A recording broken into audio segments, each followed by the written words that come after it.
Assalamualaikum warahmatullahi wabarakatuh.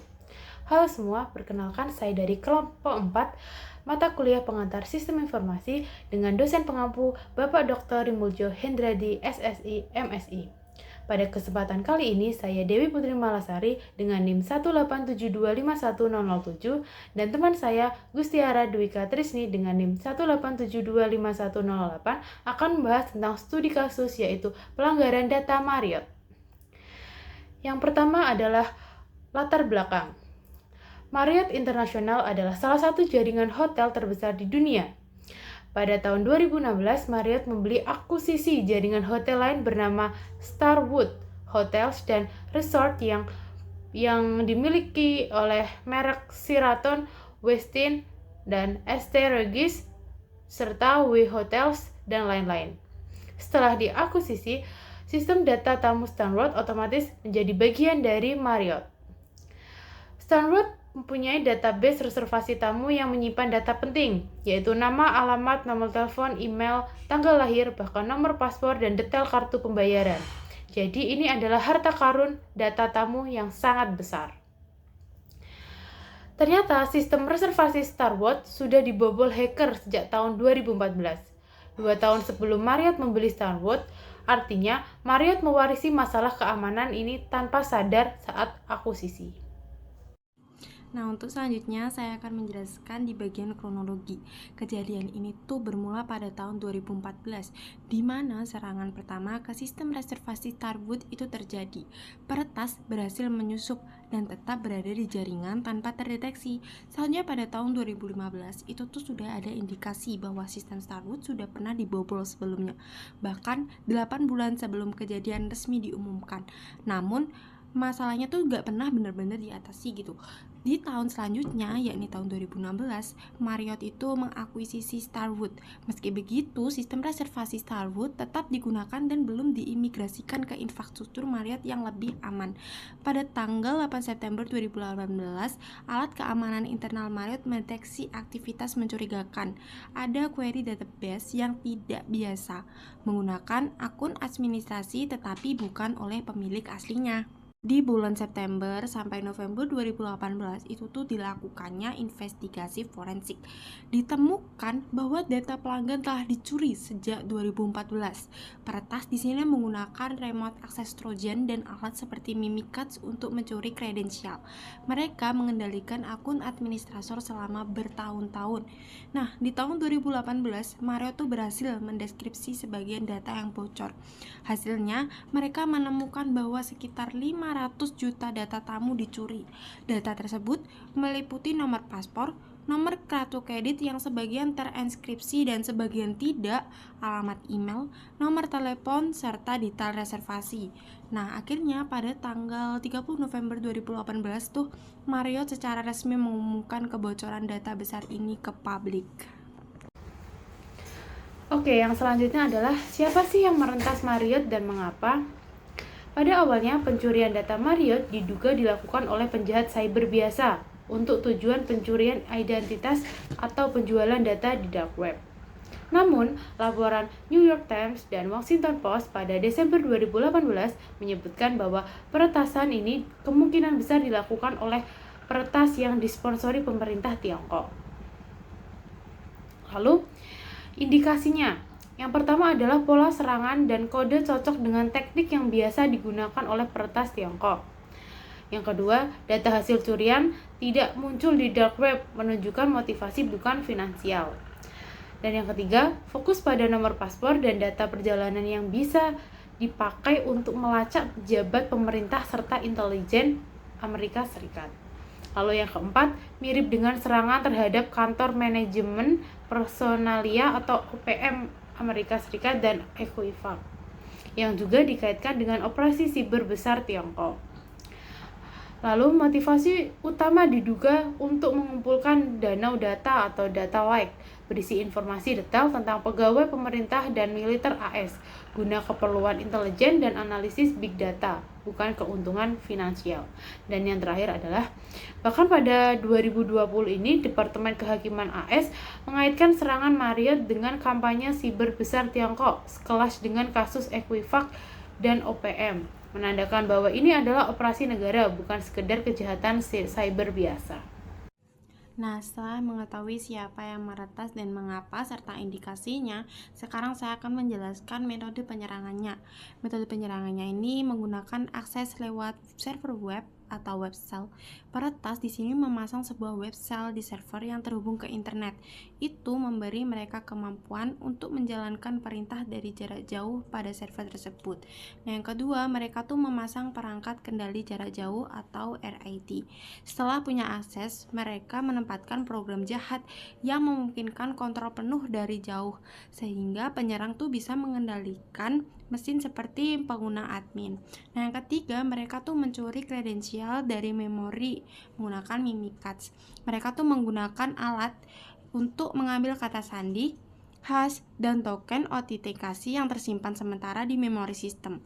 Dengan kredensial itu, peretas bisa berpindah ke mesin lain.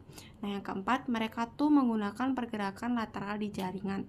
Dengan kredensial yang dicuri, penyerang tuh bergerak dari satu komputer layanan ke komputer layanan lain dalam jaringan sampai mencapai server yang menyimpan data sensitif. Nah, untuk selanjutnya, si peretas ini tuh memanfaatkan konfigurasi lemah dan perangkat usahanya punya Marriott ya. Banyak sistem yang masih memakai perangkat lunak lama dan memiliki port akses jarak jauh yang terbuka. Kondisi ini tuh mempermudah penyerang untuk masuk atau menyebarkan malware. Selanjutnya mereka tuh mencari dan memakai kunci deskripsi. Data yang tersimpan semua transkripsi, penyerang tuh berhasil menemukan kunci atau cara untuk mendeskripsikannya sehingga dapat membaca data pribadi yang seharusnya tuh terlindungi. Selanjutnya mereka tuh mengekafiltrasi data dan menyamarkan jejak. Data sensitif itu diambil keluar dari jaringan atau eksifiltrasi untuk menghindarkan deteksi. Peretas itu sempat mengeksekusi ulang data atau menyembunyikan aktivitasnya. Nah, yang terakhir mereka tuh deteksinya tuh terlambat karena kegagalan audit. Marriott itu tidak menemukan jejak serangan selama bertahun-tahun, sebagian karena audit dan pemeriksaan keamanannya tidak memadai setelah akuisisi dari Starwood. Oke, yang selanjutnya adalah dampak pelanggaran data Marriott. Yang pertama yang pastinya adalah kerugian finansial, biaya kompensasi, investigasi, layanan monitoring kredit untuk konsumen. Lalu, denda dari regulator, menurunnya reputasi, loyalitas tamu hotel, hilangnya kepercayaan konsumen karena data sensitif seperti paspor dan kartu kredit bocor. Selanjutnya adalah implikasi hukum dan regulasi, tuntutan hukum class action dari konsumen, tekanan dari GDPR di Uni Eropa, dan regulasi privasi Amerika Serikat. Untuk konsumen, resikonya adalah pencurian identitas, penipuan keuangan, hingga phishing, dan kekhawatiran konsumen terhadap keamanan data pribadi. Selanjutnya adalah langkah dan tindakan. Yang pertama adalah investigasi internal dan eksternal. Marriott langsung bekerja sama dengan pihak ketiga spesialis keamanan cyber untuk menyelidiki sumber serangan. Mereka juga melaporkan kasus ini ke otoritas hukum dan regulator seperti GDPR Authority di Eropa dan pemerintah Amerika Serikat. Lalu pemberitahuan kepada konsumen. Marriott mengumumkan secara resmi pada November 2018 bahwa data sekitar 500 juta tamu terdampak. Mereka mengirim email notifikasi ke pelanggan yang datanya terekspos. Lalu fasilitas perlindungan identitas. Marriott menawarkan layanan monitoring kredit gratis dan perlindungan identitas kepada konsumen di beberapa wilayah. Lalu perbaikan sistem keamanan. Melakukan peningkatan enskripsi untuk data sensitif, menambahkan lapisan monitoring, akses dan deteksi ancaman, memperkuat proses autentikasi internal untuk mengurangi akses ilegal. Restrukturisasi manajemen data, mengintegrasikan sistem Starwood, hotel yang diakuisisi dan menjadi titik awal peretasan ke dalam sistem Marriott. Mulai membangun kerangka data, governance lebih ketat, data classification, control access, dan audit trail. Dan yang terakhir adalah tanggung jawab hukum dan finansial. Marriott menghadapi berbagai gugatan hukum class action. Otoritas Inggris ICO sempat menjatuhkan denda hingga 99 juta, walau kemudian turun jadi sekitar 18,4 juta per sterling. Nah, kelompok kami tuh sudah menganalisis kelemahan dalam DRM Marriott. Yang pertama itu adalah data governance-nya tuh lemah. Bisa dibuktikan bahwa tidak ada kontrol akses yang ketat. Yang kedua itu data security manajemennya tuh buruk. Bisa ditunjukkan bahwa banyak data sensitif itu tidak transkripsi. Terus yang ketiga itu ada master data manajemennya tuh gagal. Banyak ditunjukkan akuisisi Starwood itu tidak diikuti integrasi keamanan datanya. Terus yang terakhir itu adalah kurangnya monitoring. Serangan itu bisa berjalan 4 tahun tanpa terdeteksi. Berarti dia menunjukkan kurangnya monitoring gitu. Nah, di sini data resource management tuh seharusnya memastikan yang pertama, data integrity. Data tuh harusnya akurat dan aman. Yang kedua, data security. Data security di sini perlindungan bisa melalui perlindungan melalui enkripsi, kontrol akses dan audit.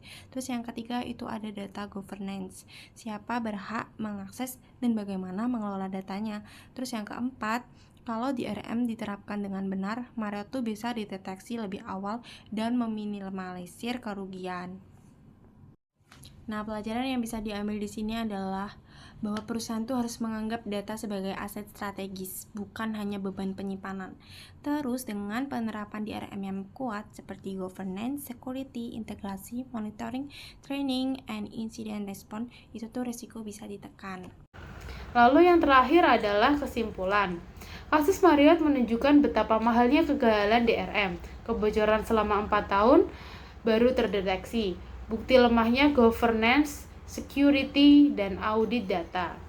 Dampaknya sangat besar seperti reputasi rusak, denda ratusan miliar rupiah, dan kepercayaan konsumen menurun. Nah, pelajaran yang bisa diambil di sini adalah bahwa perusahaan itu harus menganggap data sebagai aset strategis, bukan hanya beban penyimpanan. Terus dengan penerapan DRM yang kuat seperti governance, security, integrasi, monitoring, training, and incident response, itu tuh risiko bisa ditekan. Oke, berikut ini adalah sumber pustaka yang sudah kami gunakan untuk membuat PPT ini. Demikianlah presentasi dari kelompok kami di bab Data Resource Management dengan kami yang mengambil topik kasus Marriott International Data Breach. Semoga ilmu yang kami paparkan bermanfaat. Kami pamit undur diri. Sekian, terima kasih. Wassalamualaikum warahmatullahi wabarakatuh.